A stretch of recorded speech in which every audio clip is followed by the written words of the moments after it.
Et si chaque carte dessinée pour venir en aide cachait en réalité un réseau d'informations sensibles?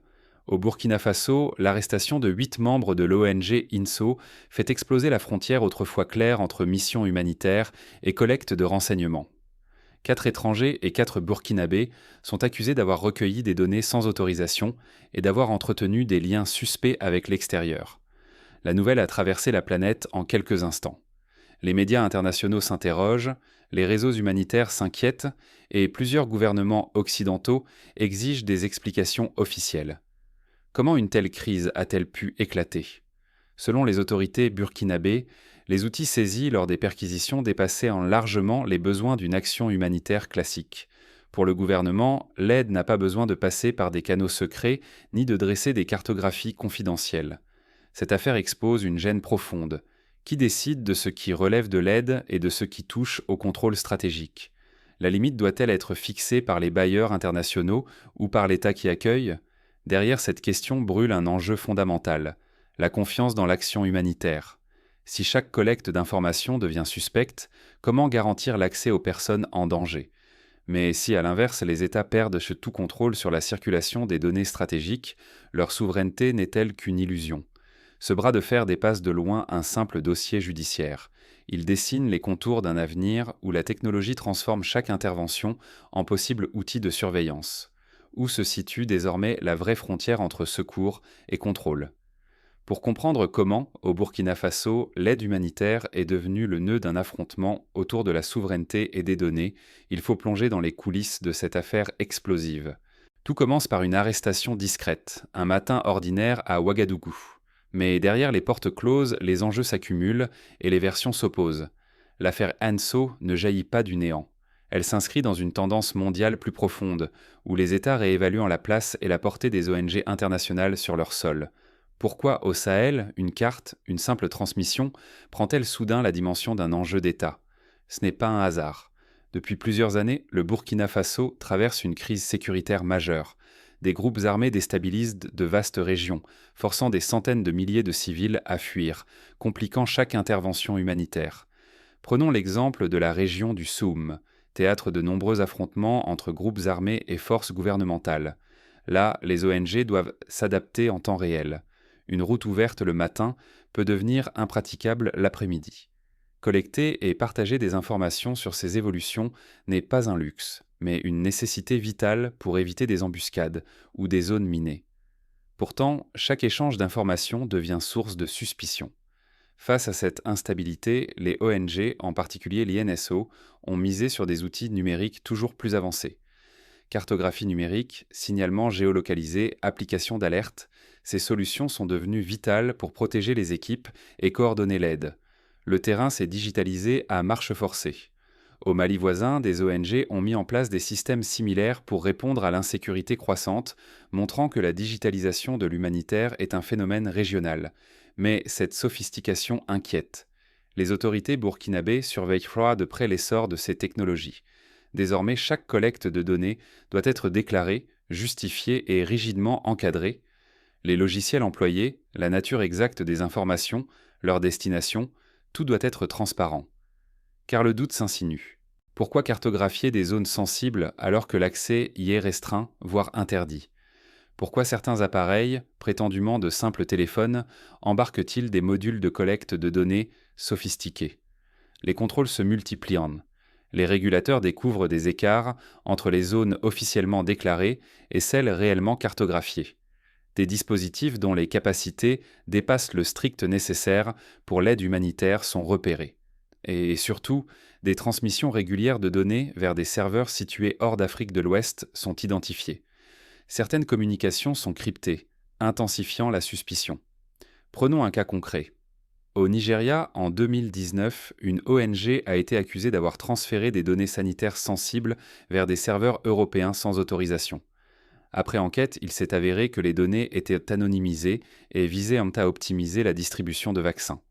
Pourtant, la défiance avait été semée et la coopération locale s'est détériorée pendant des mois. Derrière chaque outil se cachent alors 2 visages, celui de la sécurité et du secours et celui du potentiel renseignement. Les données humanitaires, pourtant collectées pour sauver des vies, peuvent en devenir des ressources stratégiques. Le risque est immense. Perdre le contrôle sur des informations sensibles, voir ces données utilisées à des fins qui échappent au Burkina Faso. Désormais, la moindre collecte de données revêt un enjeu politique. Elle touche à la souveraineté, à la sécurité nationale et peut, en un instant, devenir affaire d'État. Mais tout bascule lorsque, derrière des applications anodines, émergent des canaux clandestins d'exportation de données, des modules non déclarés et des pratiques impossibles à justifier simplement par l'aide humanitaire. L'arrestation surprise de plusieurs employés de l'INSO en pleine mission va révéler l'ampleur des tensions et faire basculer la crise. Jusqu'où ira la confrontation entre ONG et autorités burkinabées? Quand une carte vaut autant qu'un rapport de renseignement, où finit l'aide, où commence la surveillance? À Ouagadougou, la découverte est fulgurante. Les ordinateurs saisis chez les employés de l'ONG révèlent bien plus que de simples listes d'incidents. Un audit technique approfondi met au jour des logiciels cachés, absents des inventaires officiels. Ces modules, capables de générer des cartographies ultra précises, dépassent de loin les besoins classiques d'un soutien humanitaire. Les autorités burkinabées repèrent des circuits de transmission menant hors du continent africain, des flux de données cryptés envoyés régulièrement vers des serveurs en Europe et au Moyen-Orient. À chaque session, le volume des transferts explose, largement au-dessus des rapports mensuels attendus des ONG. En décortiquant les fichiers, les experts découvrent aussi des outils d'analyse avancés, jamais déclarés au contrôle préalable. Ces plateformes croisent coordonnées GPS, incidents sécuritaires et mouvements de population avec une finesse inédite, digne d'un centre de renseignement. L'enquête révèle des groupes de coordination internes, créés hors des schémas déclarés à l'administration. Des échanges de fichiers chiffrés circulent entre équipes terrain et analystes, échappant aux protocoles officiels. Certains documents portent des codes internes inconnus, attisant la suspicion. La tension s'installe vite entre gouvernement et ONG. Il ne s'agit plus seulement de conformité, mais d'une question de souveraineté. Qui contrôle les flux d'informations? Qui décide de leur usage et surtout qui en tire profit? La publication de ces éléments déclenche une onde de choc à l'international. Les chancelleries s'inquiètent pour la sécurité de leurs ressortissants. D'autres ONG redoutent une remise en cause générale de leur présence dans le pays. Face à la crise, le Burkina Faso édicte en urgence un protocole des opérations souveraines. Désormais, tout outil numérique doit être déclaré, chaque donnée tracée, tout transfert externe soumis à un contrôle d'État. Le non-respect entraînera suspension immédiate des activités, voire expulsion des équipes concernées. Ce n'est pas la première fois qu'un État impose un tel cadre. En Russie, en 2016, la loi sur la localisation des données a obligé les entreprises étrangères, dont les ONG, à stocker toutes les informations collectées sur le territoire national. Ce précédent montre à quel point la question de la souveraineté numérique dépasse le seul Burkina Faso. L'enjeu dépasse la réputation d'une ONG. C'est toute l'assistance internationale qui vacille, alors que la région traverse des défis sécuritaires et humanitaires sans précédent. La capacité des ONG à opérer, la confiance du public et la stabilité du Sahel sont soudain fragilisées.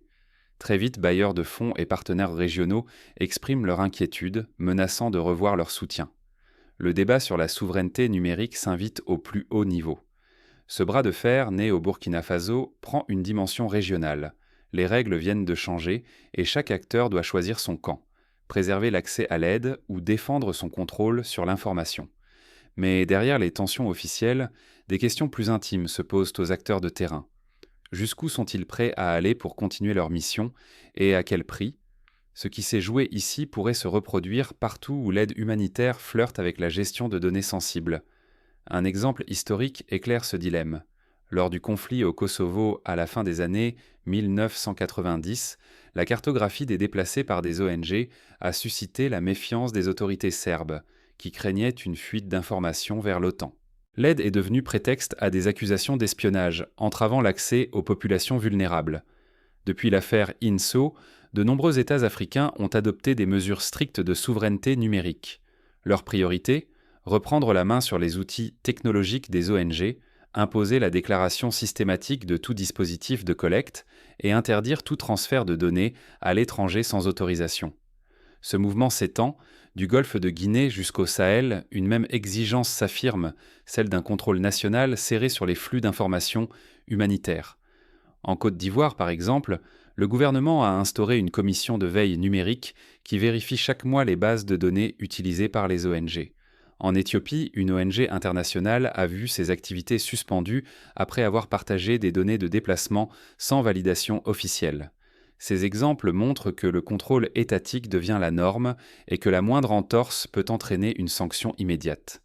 Face à cette vague, la tension ne cesse de monter. D'un côté, les pays occidentaux, souvent bailleurs de fonds, insistent sur la nécessité de maintenir la transparence et la neutralité de l'aide. De l'autre, beaucoup d'États africains dénoncent une ingérence masquée, exigeant l'application exclusive de leurs propres normes. Les ONG, elles, sont désormais prises en étau, sommées de choisir leur camp ou de revoir en profondeur leur méthode de travail. La crise s'est aggravée avec la fuite d'un rapport interne explosif. Ce document, issu d'une agence internationale, détaille comment certains outils de cartographie humanitaire peuvent aussi servir à des analyses de renseignement. Pour les autorités, la distinction entre assistance et surveillance devient floue, la frontière de plus en plus fragile. Dès lors, une question brûlante s'impose. L'aide de demain devra-t-elle tout exposer, au risque de compromettre la confidentialité des populations ?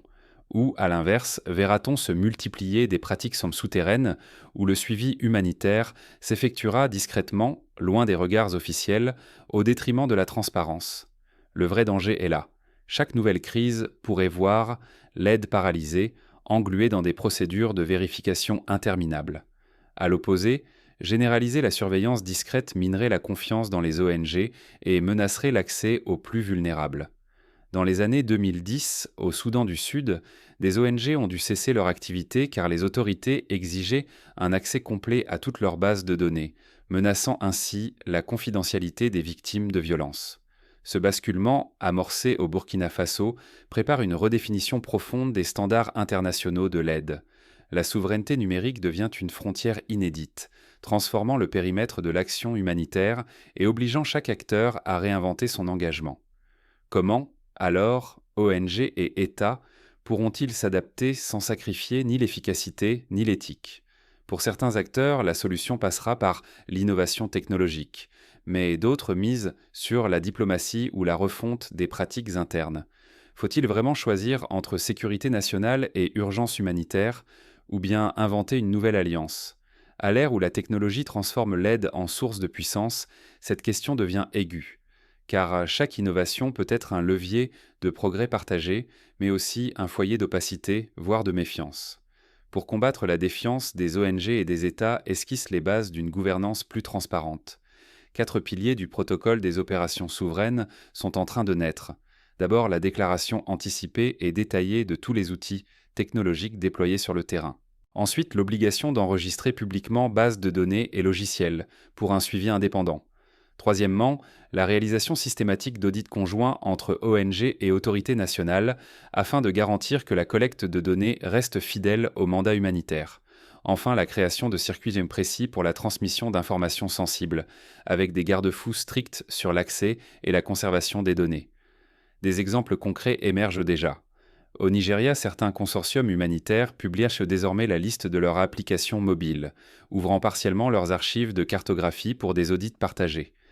En Colombie, ONG et autorités locales tiennent des sessions trimestrielles d'audits communs, dévoilant leur flux de données et leurs choix technologiques. Ces pratiques, encore rares, prouvent qu'une alliance technique et éthique est possible, si la confiance s'appuie sur la transparence. En Jordanie, un mécanisme de consultation régulière entre ONG et États a permis de débloquer des situations de crise en assurant une traçabilité totale des données humanitaires. Mais la technologie avance plus vite que les règles. La gouvernance technologique devient donc cruciale. Il ne s'agit plus seulement de protéger des outils ou des secrets, mais d'assumer ensemble l'éthique des données. Qui décide ce qu'il est légitime de collecter ? Qui contrôle les usages et les partages ? Sans réponse collective, la suspicion étouffera toute coopération. L'appel est lancé, ONG et États doivent co-construire des standards, non pour se surveiller, mais pour éviter que chaque incident ne serve de prétexte à la fermeture progressive de l'espace humanitaire. Laisser l'opacité s'installer, c'est risquer que la technologie devienne un instrument d'exclusion et que l'accès au secours soit la première victime d'une guerre de la donnée. Désormais, la neutralité et l'efficacité de l'aide ne reposent de plus sur la bonne volonté, mais sur un pacte technologique inédit à inventer. À la croisée de l'urgence humanitaire et de la souveraineté numérique, un nouvel équilibre s'impose, et ce n'est que le début. Mais que se passe-t-il quand la confiance se brise et que la suspicion prend le dessus? L'affaire Ienso au Burkina Faso va bientôt en livrer la démonstration. À une époque où chaque donnée peut faire basculer des vies, c'est à nous de décider ce que deviendra l'alliance entre humanitaire, technologie et souveraineté.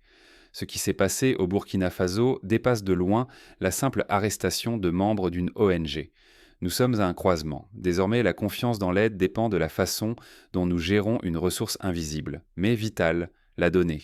Chaque carte tracée, chaque transmission partagée, chaque outil numérique utilisé par les ONG dessine une frontière nouvelle. Mais qui la définit? Les États, soucieux de protéger leur population et leurs secrets, ou les acteurs humanitaires, qui avancent là où l'urgence prime sur la clarté des règles? Lorsque les ONG collectent des informations, même pour de bonnes raisons, la limite entre aide et renseignement devient trouble. La technologie, en multipliant les capacités d'analyse et de visualisation, brouille encore plus cette frontière. L'intention peut être pure, mais l'usage réel échappe parfois à tout contrôle. Pour les États, ces outils représentent souvent un pouvoir qui rivalise avec leur propre administration. Dans ce contexte, la souveraineté ne s'arrête plus à un drapeau ou à une frontière. Elle s'étend désormais à la maîtrise des flux d'informations. L'accès à l'aide dépend de la confiance accordée au système de collecte et de transfert de données. Si cette confiance s'effrite, c'est toute la chaîne de l'aide qui menace de s'effondrer. Il ne s'agit pas ici d'accuser ou de disculper qui que ce soit. Nos sociétés entrent dans une nouvelle ère, où humanitaire et technologie sont inextricablement liés. Ce virage impose des choix collectifs. Faut-il dresser de nouveaux murs au nom de la sécurité, ou inventer des modèles inédits de transparence et de coopération où l'accès à l'aide serait garanti sans sacrifier la souveraineté? La responsabilité n'appartient plus seulement aux États ou aux ONG. Elle est désormais collective, car c'est notre confiance, notre sécurité, notre avenir qui sont en jeu. Les décisions que nous prenons aujourd'hui façonneront l'aide de demain, partout dans le monde. La prochaine fois que vous entendrez parler d'une application, d'un outil de cartographie ou d'une collecte de données humanitaires, posez-vous la question: à qui profitent ces informations? Sommes-nous prêts à exiger des règles communes, une transparence totale sur l'usage des données dans l'humanitaire? Face à ces défis, la bonne volonté ne suffit plus. Il nous faut bâtir de nouveaux garde-fous, capables de protéger à la fois l'accès à l'aide et la légitimité des institutions locales. Le défi est immense, mais il est essentiel si nous voulons préserver l'équilibre fragile entre solidarité et souveraineté. La balle est dans notre camp. Construire une alliance durable entre humanitaire, technologie et souveraineté exigera débat, vigilance et courage. Mais c'est à ce prix que nous pourrons continuer à agir, là où le besoin est le plus criant, et en confiance. Pour conclure, souvenons-nous que chaque époque a vu naître ses propres conflits autour de la circulation de l'information. Au XIXe siècle, l'arrivée du télégraphe a bouleversé la diplomatie et les secours en Europe. Dans les années 1970, les radios humanitaires ont permis de sauver des milliers de vies au Bangladesh, mais ont aussi été accusées d'ingérence. Aujourd'hui, c'est la donnée numérique qui cristallise toutes les tensions. Notre génération doit inventer les règles du jeu pour que la solidarité ne soit jamais prisonnière de la méfiance. Alors, à l'heure où chaque carte peut devenir une arme ou un espoir, il nous appartient de dessiner ensemble les frontières de la confiance. Ce débat, ouvert au Burkina Faso, est désormais le nôtre. Restera-t-il un cas d'école ou servira-t-il de tremplin à une nouvelle ère de coopération transparente? À nous d'y répondre.